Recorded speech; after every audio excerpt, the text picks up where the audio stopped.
this is a good time, and you're excited, and our players are excited. It's good to get them all back. You know, the way the schedule worked out this year, they all were able to go home for 2 weekends a week, and so I thought we had a good summer. And you know, our players have heard this, and you know, this is our last part of preparation for this season, and certainly an important one, and looking forward to it. And you know, there's been a lot of talk, and it's kind of fun when the season starts and camp starts, and we just get to focus on individually and collectively being the best team we can this year. Got microphones on each side of the room. If you can flag one down if you have a question. Jason? Hey, Paul. Jason. What have you seen from Cole Van Landen this offseason that makes you confident he can play a more significant role for you this year? You know, Cole's, you know, this is his third camp, and you know, I think he certainly has a good talent, you know, level base to him, and you know, I like the way that he's worked and continued to grow, and you know, he's done a lot, and we've, you know, I think it's interesting, the progression of each guy progresses differently, and you know, for Cole, first year, I think you're, you know, trying to figure it out, and then I thought last year he took big strides, and this year, you know, he's got to continue to grow, and he's in a group that, you know, will help him do that, and certainly, you know, thankful that Joe is our line coach, and he does a good job, and so, you know, it's important to Cole, I think, and he's got talent, and he'll work at it. That's what you like about him. Mike? Coach, there's a lot of expectations this year. There were a lot last year, and I think we talked about outside pressure. Is there even more outside pressure this year, and is that a good thing or a bad thing? I don't think that the pressure ever changes, and you know, the years that I've been here, you know, I think, you know, we've had good teams, and there's always conversation, and yet, you know, there's a number of guys in this team that a couple of years ago there was an outside noise that was contrary to what we believed inside, and that didn't matter, and there's an outside noise now that if it didn't matter in 16, it doesn't matter in 17, doesn't matter in 18, and no one's going to have more vivid, clearer, poignant expectations than those of us in the room, and that's all that matters. Jesse? Paul, where are Xander and Bradrick at health-wise, and what are your expectations for them in terms of timeline and what they can provide for this team when they are healthy? Yeah, I think you know, Brad had a couple things, you know, with the knee and the hip, and so he's going to be able to do some things in camp, but I think we got to be smart with him, and really the same we said with Z. You know, Z, that was a Minnesota game, so that's, you know, late injury. I think both have had, you know, the rehabilitation's been good to this point. You know, they're cleared to do a lot, but I think we got to really be smart with how we do it and make sure that we're doing it right for them, which if it's right for them, it's right for our team. So, but both can do some, you know, that part you feel good with. So they can work, they can, you know, be involved, get reps, and that part I feel good about. But, you know, I wouldn't say you just full go with them right away. Gennaro? Hey, Paul, what did you learn about Jonathan Taylor and how he handled the weight of expectations and attention as it mounted through last year, and what that bodes for this year? Yeah, it's, you know, you can talk about it in a lot of different areas, whether it's on the field or off-field things, but experience is a great thing to have. And, you know, I was impressed with how JT handled it. And, you know, he's gotten a lot of reps at it, you know, handling outside requests and attention. And I really do think he's done a heck of a job with it. And we got to help him. He's got people that do help him. And I think I said this last week. The interesting thing for me, JT could have a great season, and maybe a number in a game or at the end might not be the same, but he is a tremendous team guy. So I think that who he is going into it has helped, because you don't know. I don't think any of us. I know a year from now or a year ago, I couldn't have sat up here and said this is what JT is going to do this season, and you certainly don't know how he's going to handle all those other things that come along with it, handling school, and he did a great job there in handling the different attention and requests. So he'll continue to grow, I'm sure, and learn. But I really like where he's at and how he's handled it, and I think he's going to continue to be that and get better at it. Jason.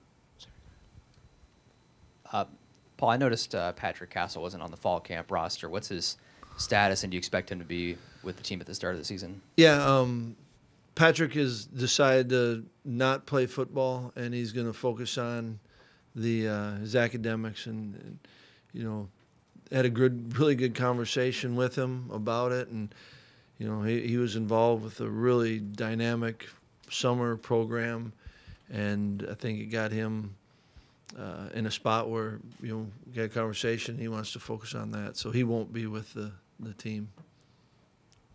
You look at your wide receiver depth, and just obviously it's very strong this year, but he had the injury last year. What do you kind of expect to see from Quintez Cephas day one, kind of taking the younger guys under his wing when you guys hit the practice field? Yeah, I think Q's like all of them. They've got to continue to grow, and whether it's him, Danny, AJ's played a lot of football. KP's had a good second half of the season, but they haven't arrived. No one on our team has arrived yet, and certainly there's guys in each group that has to lead, but the number one thing they've got to do is they've got to focus on how to get better, and the best way they can be a good teammate is improving their game. And I think that's, you go in every position, every player. That's what we've got to do, and camp's a great time to focus on that. Tom. Paul, on defense, you lost starters on the perimeter at all three levels, all starters. Right. How daunting is that, especially in today's game, which is largely played outside the tackle? Yeah, it's I think we experienced last year where it was, we had the guys that we had to replace. There was guys that had played. Leon hadn't started, but he'd played, and Duel's the same. And we knew what we had in Nick, and so that's a good feeling. And we don't have that. We've got it at other positions on the field, but not there. And yet, I'm excited for, Andrew Van Ginkel. And, I kind of think and I don't know, and it's probably not fair to Gink, but, what TJ did and then what he did his first year of starting, could he be that? And, a guy like Zach Bond or whoever emerges on the other side. We've got guys that we're excited to see there, but they're not proven. And I think it's, in many ways, I was thinking about our secondary, and it's kind of similar to what we felt about our receiving core. We were excited to see them, but they were young and they had to go, and it wasn't always the case. I mean, AJ had played and Q had played, but Danny hadn't and KP hadn't, and so now there's opportunities for other guys, and camp is a great time. We just got to have our team meeting and talk about you have an opportunity to define a role, and best thing you want to do if you want to play a lot, play really well, and guys will have opportunities, and it'll be interesting how it plays out. And so, certainly there's a comfort when when you have returning starters, but there's also a kind of an excitement and a natural progression. I've never been a part of a program where everyone's returned back, so there's a natural progression to it, and guys know that, and they've got to rise up to the occasion. Jesse. Paul, when you evaluated tape of Alex from last season and had off-season conversations with him, what specific areas do you feel like he did really well last season, and what are the areas you think he can get much better at in his junior season? Yeah, I mean, you go through everything, right? And that's the fun part. I mean, the obvious ones are, what did he do really well? He was the quarterback of a team that won a lot of games. And what is the first one that I'm sure all of you wrote about or talked about at some point was, taking care of the football. So he really didn't need me to tell him about those two. But you want to take a look at everything, and that's what I love about being around Alex and coaching him is that he wants to be the best quarterback he can be for this team, and it's in the run game, it's in the throw game, it's how to study film, so you cover everything.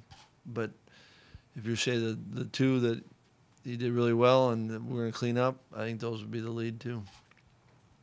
Coach Garrett Rand's not on the roster. Can you kind of Right. update his status and Isaiah's and your kind of confidence level with the depth along the D-line? Yeah, Garrett's you're able to bring him to camp, but he's really going to focus on rehabilitation, and he can get some one-on-one training, weight room. He can do upper body, and he can work his other leg, And Isaiah's been progressing really well, and yet, we want to make sure, kind of like we were talking about Xander and Brad, you want to make sure that everything's right and they're in a good spot. But he had a good summer, and so, you go through camp, and now it's kind of like we were talking about before. There's opportunity. We knew it going in, right? You lose 3 really good and productive seniors in the defensive line, and so there's a void, and we've made the move and put Caden over to D-line. But that group's, camp will be important for him.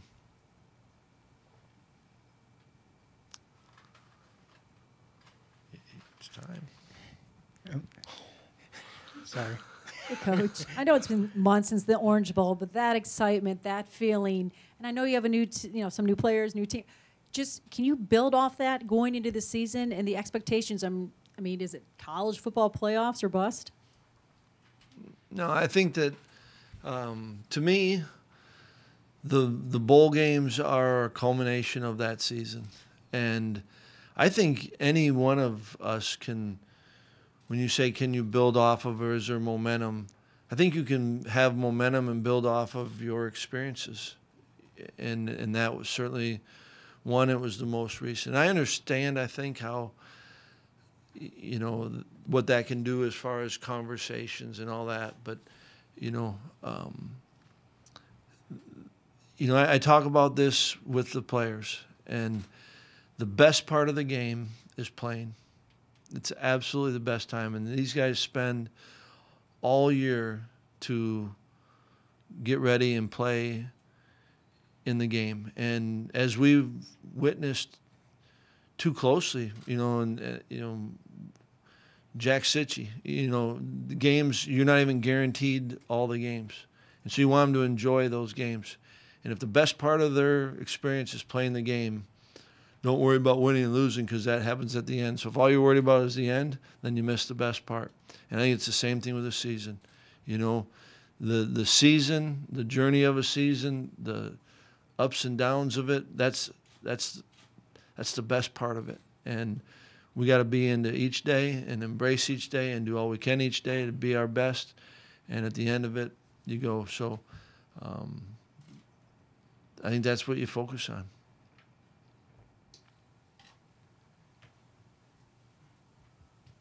Paul, how difficult was it to replace Xander when he got injured last year, and how big of a role is his role on this team? Yeah, I like and appreciate what Xander brings to this team, and I'm happy for him, and I'm happy for our team when we got him. It's anytime a player gets injured and you don't get to play with them.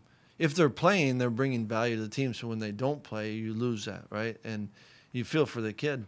But we also, that's an opportunity for last year. It was for Foom to step up and for Penny do it. And now Fuma's graduated, and we got other guys. Jake Ferguson's got to continue to grow, and so all our guys are really important, and the ones that play a lot and play really well, they're really important, and so they have value. But it's I think it's about the kid and their experience and maximize. But Z's I think he's a really good football player.